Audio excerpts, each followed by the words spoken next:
Hello everyone. आज की हम इस वीडियो में कवर करेंगे टी.एस. एलियट की द वेस्टलैंड। जैसे कि आप सबको मालूम होगा, it was a magnum opus, it was a masterpiece. ये उनकी बेहतरीन कृति थी, बेहतरीन रचना थी, जो उन्होंने 1922 में 1922 में जिसकी क्रिएशन की। The work is known as an epical poem, it's a huge poem. But before we proceed with the wasteland, let's understand some of the basic things connected with the poem so we may have better understanding of Eliot's masterpiece. सबसे पहली जो बात हमें इस poem के बारे में जाननी है वो है this poem is known as post war poem because it was in the First World War. We saw the First World War was fought between 1914 to 1919. And it had a massive impact on all spheres of human life. तो पहला जो विश्व युद्ध था वो 1914 से 1919 के दरमियान लड़ा गया और उसका ज़िंदगी के हर क्षेत्र पर बड़ा गंभीर प्रभाव पड़ा। और ये काफ़ी हद तक स्वाभाविक था, नेचुरल था कि उसका वो इम्पैक्ट जो था वो हमारे लिटरेरी वर्ड पर भी पड़ा, लिटरेचर पर भी पड़ा।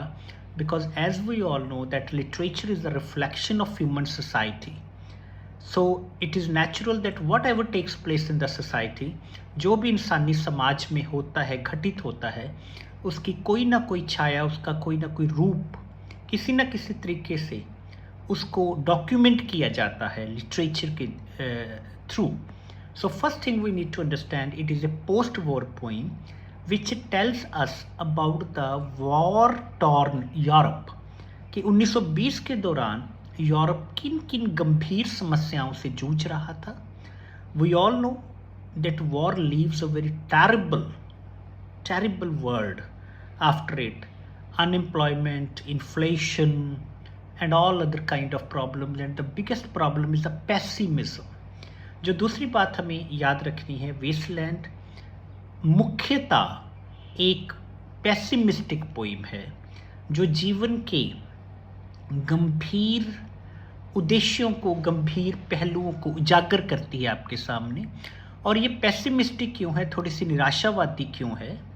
क्योंकि बेसिकली 1922 के दौरान जो यूरोप के हालात थे वो सारे हालातों को टी.एस. एलियट ने बहुत प्रभावशाली तरीके से वेस्टलैंड के थ्रू हमें डिपिक्ट करने की, हमें दिखाने की कोशिश की है। तो पहली बात, वेस्टलैंड 1922 में लिखी गई। दूसरी बात, ये पोस्ट वॉर यूरोप को शो करती है, उन दिनों के हालातों को शो करती है। ये अलग बात है, at times Eliot rejected this status that poem should not be called war poem. ये कोई पर्टिकुलर जनरेशन को रिफ्लेक्ट नहीं करती, ये हर समय को दिखाती है। तो ये एलियट का मानना था, पर मुख्यतः इस पोइम को वॉर पोइम के रूप में ही जाना जाता है। थर्डली हमें समझना है इसका टाइटल। वेस्टलैंड मीन्स जहाँ पर सब कुछ बर्बाद है, जहाँ पर कुछ भी काम का नहीं है। ये क्यों था कि 1922 के बाद एलियट ने कहा the world has been converted to a wasteland. तो उसके कुछ कारण थे। वॉर ने इंसान को हैवान बना दिया। वॉर से पहले हम सिर्फ और सिर्फ साइंस के पॉजिटिव इम्पैक्ट को देख रहे थे। आपको तकरीबन पता होगा कि 19वीं सेंचुरी के दौरान इंग्लैंड में इंडस्ट्री रेवोल्यूशन आया, फैक्ट्रियां आईं, जिससे एकदम प्रोडक्शन बढ़ी, लोगों को चीज़ें सस्ती मिली, बेहतर मिली। तो the whole world was very happy with industry revolution.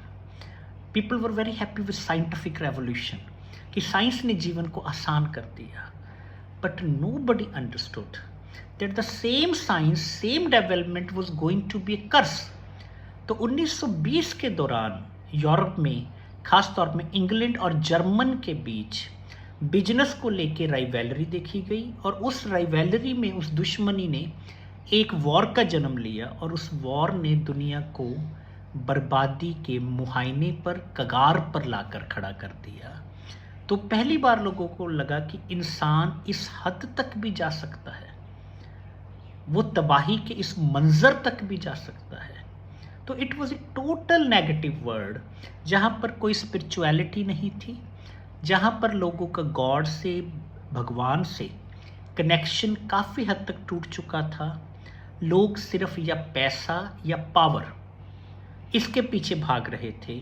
तो इन हालातों पे एलियट को लगा कि जब दुनिया में स्पिरिचुअलिटी ख़त्म हो गई, जब जीवन का कोई मकसद नहीं रहा, तो बेसिकली यहाँ पर वेस्टलैंड का मतलब है an empty world, an empty life, एक खाली सी शून्य सी जिंदगी, एक ऐसी जिंदगी जिसका कोई अर्थ नहीं है, जो परमात्मा से कनेक्टेड नहीं है, एक ऐसी जिंदगी जो आपको एक बर्डन की तरह लग रही है।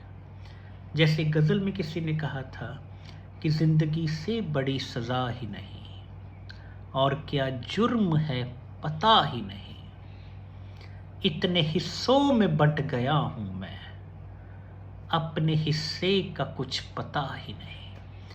तो 1920 के दौरान एलियट को लगा कि दुनिया पर वो सारी नेगेटिव ताकतें जो हैं वो भारी हो चुकी हैं, और उसकी लाइफ का जो अर्थ था, जो पॉजिटिविटी थी, वो अब नहीं रही।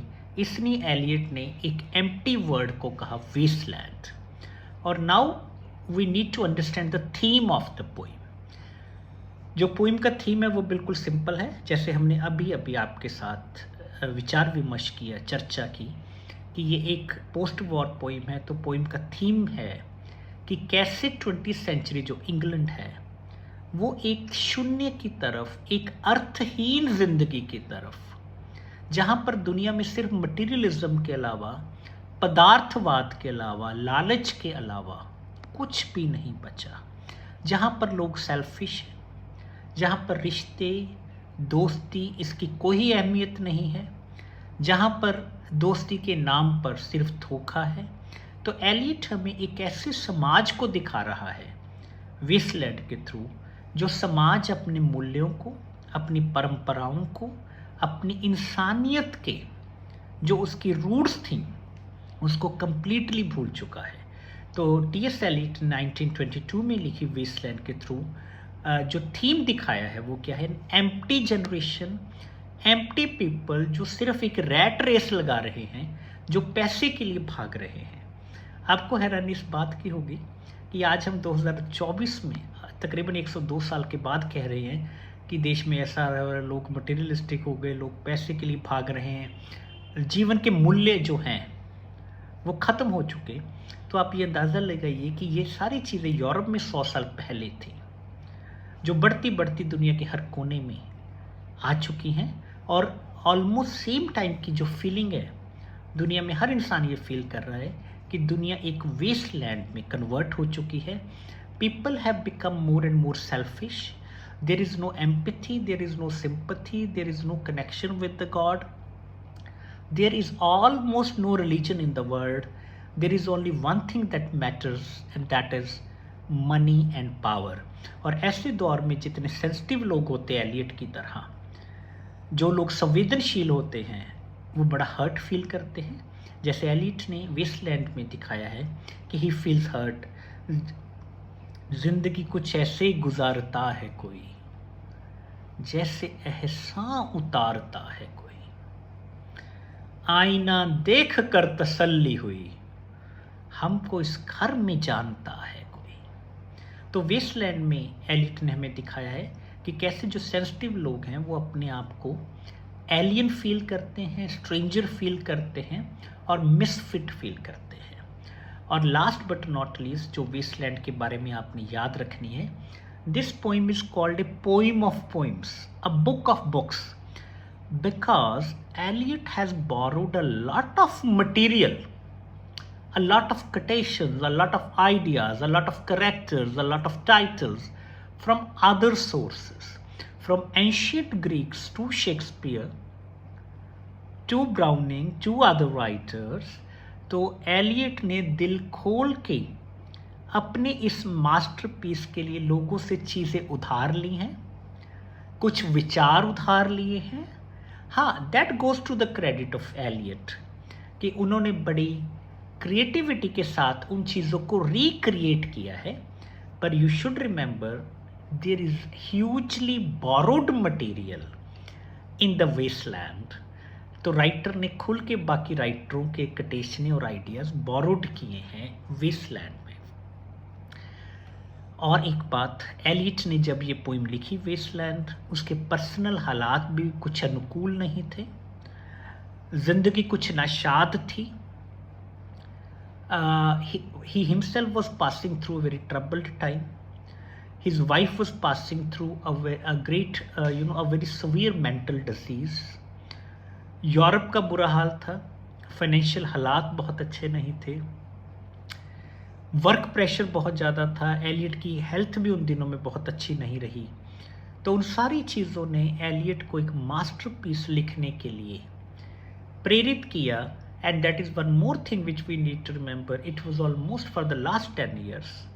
एलियट के दिमाग में कुछ चल रहा था कि मैंने कुछ बड़ा, कुछ मास्टरपीस टाइप क्रिएट करके जाना है. So his all the future reputation may rest on that masterpiece. और ये हुआ भी है. एलियट आज बेसिकली, हालांकि एलियट की और बहुत सारी पोइम्स हैं, क्रिटिकल वर्क है जिसके लिए एलियट को याद रखा जाता है, but basically Eliot is remembered for the Waste Land. So अब हम पोइम की तरफ बढ़ते हैं. पोइम के 5 सेक्शन हैं. The poem has divided into 5 sections. The first section is the burial of the dead. इसमें एलियट ने अप्रैल के महीने की बात की है जो विंटर के बाद आता है. Because the wasteland is a poem of comparison, जिसमें राइटर ने लगातार पास्ट, प्रेजेंट और फ्यूचर को कंपेयर किया है. तो एलियट हमें फर्स्ट सेक्शन में बताते हैं कि पास्ट में लोग अप्रैल के मंथ की वेट करते होते थे. They would anticipate the month of April. They were very optimistic about the April because April में फसल बीजी जाती थी, अप्रैल में और बहुत सारे काम किए जाते थे. पर आजकल की जो जनरेशन है, एलियट बताते हैं हमें कि वो अप्रैल महीने को थोड़ा सा डिसअपॉइंटमेंट से देखते हैं, क्योंकि उनको लगता है कि अब अप्रैल आएगी, काम करना पड़ेगा, अपना जो कंफर्टेबल लाइफस्टाइल है वो छोड़ना पड़ेगा. तो इसलिए एलियट हमें फर्स्ट सेक्शन में बताते हैं कि the modern society has become extremely comfort oriented. अब जिस दौर में हम लोग जी रहे हैं, यहाँ पर अगर सबसे ज़्यादा किसी चीज़ की वैल्यू है वो है कंफर्ट. इसलिए हम ज़्यादातर देखते हैं लोग सारा दिन सोशल मीडिया पर बैठते हैं और कंफर्टेबली फ़ोन के साथ समय व्यतीत करना ज़्यादा पसंद करते हैं, इसके बनिस्बत कि वो ज़िंदगी में कोई और काम करें, किसी से मिलें. तो जो कंफर्ट है वो आज की ज़िंदगी का सबसे प्राइम अट्रैक्शन है. तो एलियट फर्स्ट सेक्शन में बात करते हैं the burial of the dead, कि जो पुराने रिवाज थे, जो पुरानी गौरवमयी परंपराएं थीं, जब लोग मेहनत को, हार्ड वर्क को पसंद किया करते थे, अब वो चीज़ें नहीं रही. अब वो सारा कुछ इतिहास बन चुका है. अब अगर आप किसी को काम के लिए कहते हैं, किसी को प्रेरित करते हैं, तो आपको ये आगे से कहा जाता है कि हमें मुफ्त का ज्ञान मत दो. We know all this. So there is a huge communication gap between various generations. So what we need to remember in the first instance, in the burial of dead, जो हमें देखना है वो क्या है कि पुरानी रिवाज ख़त्म हो गए, लोग काम करने से डर रहे हैं और अच्छी चीज़ों का स्वागत होने की बजाय उनसे डर पैदा हो रहा है. हाँ जी, दूसरा सेक्शन है पोइम का game of chess. Game of chess एक मिडलटन मर्रे का प्ले था, वहाँ से ये आइडिया बोरो किया गया है टाइटल. और गेम ऑफ चेस में राइटर हमें बताना चाहता है कि जीवन एक चेस की तरह हो गया है. रिश्ते अब हमें सेटिस्फैक्शन नहीं देते, मॉरल सपोर्ट नहीं देते, बल्कि हर आदमी की कोशिश होती है कि कैसे एक दूसरे को इस जीवन की शतरंज में मात दी जाए, कैसे एक दूसरे को धोखा दिया जाए, कैसे बीट किया जाए. तो धोखाधड़ी, चीटिंग, झूठ बोलना, ये सारी जीवन की कॉमन बातें हुई, क्योंकि जीवन ना रह के एक शतरंज की चाल बन चुका है. यहाँ पर एक ही मोटो है, आगे बढ़ना. और उस आगे बढ़ने के लिए कोई भी किसी लेवल पर जा सकता है. और ईमानदारी और गुडनेस हैज़ बिकम रिलेटिव. आजकल सच्चा वो है जो कम झूठ बोलता है। जैसे किसी शायर ने कहा था कि उनसे मिलिए तो खुशी होती है, उनसे मिलकर शहर के दूसरे लोगों से जो कम झूठे हैं। तो गेम ऑफ चेस में राइटर हमें बताते हैं, एलियट हमें बताते हैं कि life has lost its sanctity, relationship has no value, family culture खत्म हो रही है, जहां पर हर आदमी इंडिविजुअलिस्टिक हो रहा है और उसे अपने सिवा कुछ दिखाई नहीं दे रहा। Selfishness has become at the top of the world. हालांकि ये कहा गया था कि खुदा हमको ऐसी खुदाई न दे कि अपने सिवा कुछ दिखाई न दे, पर आज के जीवन का सच क्या है जो गेम ऑफ चेस में हमें दिखाया गया है कि किसी भी बंदे को एलियट कहते हैं कि अपने अलावा कुछ दिखाई नहीं दे रहा। जो पुराने रीति रिवाज थे, जो पुरानी वैल्यूज थी, मूल्य थे जीवन के, वो खत्म हो चुके हैं। तो एलियट वॉर के बाद का जो यूरोप है, उस वक्त की जो डोमिनेटिंग फीचर्स थी, जो डोमिनेटिंग सोसाइटी थी, उसकी बात कर रहे हैं इस पोइम में, गेम ऑफ चेस। तो जीवन क्या बन चुका है? ए गेम ऑफ चेस। थर्ड है द फायर सरमन। सरमन मैंने लेक्चर, फायर मैंने बहुत जोशीला।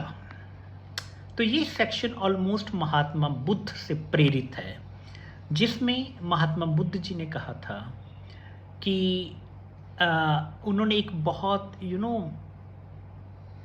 पैशनेट लेक्चर दिया, जिसमें कहा कि जो इच्छाएं हैं, जो बढ़ती हुई ख्वाहिशें हैं, वो इंसान के जीवन के रस को, इंसान के जीवन के टेस्ट को ख़त्म कर रही हैं, because humans are suppressed under the desires.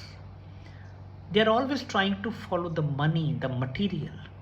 तो अगर इंसान ने वो सब आदतें नहीं बदली, अगर आधुनिक इंसान ने अपनी ज़िंदगी की क्वालिटी की तरफ ध्यान नहीं दिया, तो वो इस जीवन मृत्यु के चक्कर से कभी बाहर नहीं आ सकता। क्योंकि जो अभिलाषाएं हैं, जो इच्छाएं हैं, जो एम्बिशन है, जो एस्पिरेशंस हैं, ये कभी ख़त्म नहीं होगी। थोड़ा है, थोड़े की ज़रूरत है। तो इसलिए द फायर सरमन में एक ज़बरदस्त लेक्चर दिया गया है कि इंसान के लिए बेहतर है वो अपनी इच्छाओं को कंट्रोल में रखे, अपनी भावनाओं को जब्त में रखे, ज़र्फ में रखे, ये उसके लिए बेहतर रहेगा। Otherwise a tragedy is waiting for the modern society. The fourth section is the death by water. In this section death by water में एलियट ने हमें दिखाया है, आगे पानी सिंबलाइज लाइफ। पहले पानी लाइफ को सिंबलाइज करता था, आजकल जो पानी है वो ज़िंदगी देने वाली नहीं, ज़िंदगी लेने वाली चीज़ बन गया है। क्योंकि इंसान ने अपना स्वभाव बदल लिया है, वो कुदरत के खिलाफ एक जद्दोजहद कर रहा है, मोर एंड मोर रिसोर्सेज के लिए नेचर के साथ छेड़खानी कर रहा है। तो इसलिए पानी का जो नेचर का रोल है वो भी इंसान के जीवन में बदल गया। तो एलियट हमें बताते हैं डेथ बाय वाटर कि कैसे एक फिनोशियन किंग होते थे, उनकी मृत्यु पानी के साथ हुई। तो पानी जो है वो अब तकरीबन वो एक लाइफ के लिए थ्रेट बन चुका है, एक खतरा बन चुका है। The last but not least section is what the thunder said. ये जो सेक्शन का टाइटल है, जो ये सेक्शन है, जो इंडियन उपनिषद से बोरो किया गया है। समय उस बात की है जब एलियट बताते हैं कि लोग बारिश की वेट कर रहे हैं, पर बारिश किसी भी तरीके के साथ आ नहीं रही। लोग प्रे कर रहे हैं, तो बहुत देर बाद बारिश आती है, तब फ्लड्स आते हैं, तब आसमान से एक आवाज़ आती है। अब याद रखिएगा, जो एलियट ने यहाँ पर 2 लाइनें बोली हैं लास्ट सेक्शन में, that is the concluding part of the poem and that is the line of optimism.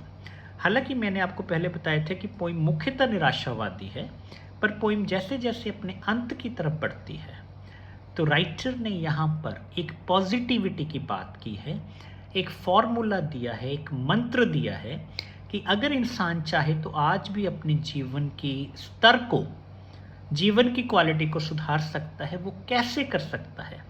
उसने एलियट ने इंडियन उपनिषद से संस्कृत का एक श्लोक जो है वो बोरो किया है। वो क्या है? दत्ता दयाधवम दम्यते शांति शांति शांति। अब इसे हम समझेंगे। दत्ता मैंने टू गिव। एक इंसान को चाहिए कि वो ज़्यादा से ज़्यादा देने में विश्वास करे। अगर उसने ज़्यादा धन अर्जित किया है, उसने इज्जत अर्जित की है, उसने रिसोर्सेज अर्जित किए हैं, क्योंकि वो समाज से किए हैं, तो he must try to give it back to the society. दत्ता, टू गिव, दम्यति। हाँ जी, दम्यति क्या होती है? Compassion, sympathy. हमेशा हमें सिंपथी से काम लेना चाहिए। नो डाउट लाइफ में स्ट्रिक्ट होना एक अच्छी बात है, पर जिंदगी में बहुत सारे इंसान बहुत हार्ड समय से गुजर रहे होते हैं। तो हमारी कोशिश होनी चाहिए कि ज़्यादातर मौक़ों पर हम दूसरे से सिंपथी में बात करें। दत्ता दयाधवम दम्यति। दत्ता मैंने टू गिव, दयाधवम मैंने सिंपथाइज, और अब आ गया दम्यति। दम्यति मैंने ब्रदरहुड, भाईचारे के साथ रहें, मिलकर रहें। तो पहले 3 वर्ड्स दत्ता मैंने हमेशा जो आपको समाज से मिला उसे वापस देने की कोशिश करें, दान के रूप में, किसी और रूप में। दम्यति, हाँ जी, दत्ता दयाधवम, कंपैशन से काम लें, सिंपथी से काम लें, दया से काम लें। दम्यति हमेशा ब्रदरहुड से रहें, भाईचारे में रहें। और लास्ट वर्ड क्या है? शांति शांति शांति। यहाँ पर शांति का मतलब ये नहीं कि बी साइलेंट। शांति का मतलब है अपनी इच्छाओं को कंट्रोल करना सीखें, सेल्फ रिस्ट्रेंट रहें, एक दायरे में रखने की कोशिश कीजिए, क्योंकि ये इच्छाएं आपको विनाश की तरफ ले जाएंगी। ये जो इच्छाएं हैं ये कभी ख़त्म नहीं होंगी, एक के बाद दूसरी, दूसरी के बाद तीसरी, तीसरी के बाद चौथी। पर एक बात निश्चित है, जीवन ज़रूर ख़त्म होगा। तो एलियट ने जाते जाते हम सबको वेस्टलैंड में एक सॉल्यूशन ऑफर किया है, एक समाधान दिया है कि अगर आधुनिक लोग अपनी सभ्यता को बचाना चाहते हैं, अगर वो एक अर्थपूर्ण मीनिंगफुल जिंदगी जीना चाहते हैं, then they should believe in the credo of shanti shanti shanti. The word shanti here refers to self-restraint, self-control, when you should learn to identify what is actually required in the life, not just having more and more that will finally kill your life. And it is not impossible for humans. अगर इंसान चाहे वो कहीं ना कहीं जो सब्र है, जो संतोष है, उसकी वैल्यूज को सीख सकता है। और ये सिर्फ किसी चीज़ से होगा? डिसिप्लिन से। और ये संभव है। न किसी हम सफ़र न हम नशी से निकलेगा, न किसी हम सफ़र न हम नशी से निकलेगा, ये तुम्हारे पाँव का कांटा है, तुम्ही से निकलेगा। तो जीवन में जो जो इच्छाएं हैं, सही इच्छा क्या है और गलत क्या है, उसको आइडेंटिफाई करना हमारी ड्यूटी है। और इस तरीके से एलिट हमें एंड में बताते हैं कि आप एक अच्छा जीवन जी सकते हैं और इंसानी सभ्यता को बचा सकते हैं। तो ये है वेस्टलैंड।